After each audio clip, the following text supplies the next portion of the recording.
Hi, ഞാനേ ഒരു കാര്യം പറയാനായിട്ട് വിളിച്ചത്. നമസ്കാരം, ഫിൻബഡിയാണ് കേട്ടോ. ഇൻട്രൊഡക്ഷൻ മറന്നുപോയി. അതായത് എന്നെ ഇടയ്ക്ക് വെച്ചിട്ട് നമ്മുടെ ഒരു കൂട്ടുകാരെ വിളിച്ചിട്ടുണ്ട്. കൂട്ടുകാരൻ എൻ്റെ ചേട്ടനാ. പുള്ളി വിളിച്ചിട്ട് എൻ്റെ അടുത്ത് ചോദിച്ചു, എടാ ഷാമേ, സംഭവം വേറൊന്നുമല്ല, ക്രെഡിറ്റ് കാർഡും ഡെബിറ്റ് കാർഡും എന്താണെന്ന് പുള്ളിക്ക് അറിയത്തില്ല. അപ്പം ഒരു ക്രെഡിറ്റ് കാർഡ് വിളിച്ച് ഈ ക്രെഡിറ്റ് കാർഡ് കൊടുക്കാൻ വരുന്ന ഒന്നാമത്തെ കാര്യം, കൊടുക്കാൻ വരുന്ന ആളുകൾ കസ്റ്റമർക്കൊന്ന് പറഞ്ഞ് മനസ്സിലാക്കാനുള്ള ഒരു മര്യാദ കാണിക്കാം. ഓക്കെ, പിന്നെ ഞാൻ ഈ കണ്ടിട്ടുള്ള ക്രെഡിറ്റ് കാർഡ്, എനിക്ക് ക്രെഡിറ്റ് കാർഡൊക്കെ ഉണ്ടായിരുന്നു, ഞാനിപ്പോൾ അതെല്ലാം ക്ലോസ് ചെയ്തേട്ടോ.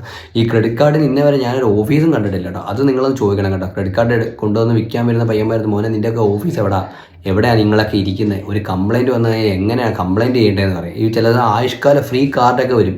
ഈ കാർഡിനകത്തൊന്നും നമ്മൾ കസ്റ്റമർ കെയറിൽ വിളിച്ചാൽ പോലും കിട്ടത്തില്ല. അപ്പോൾ അതുകൊണ്ട് ക്രെഡിറ്റ് കാർഡ് എടുക്കുമ്പോൾ നിങ്ങൾ അതൊക്കെ നോക്കണം കേട്ടോ.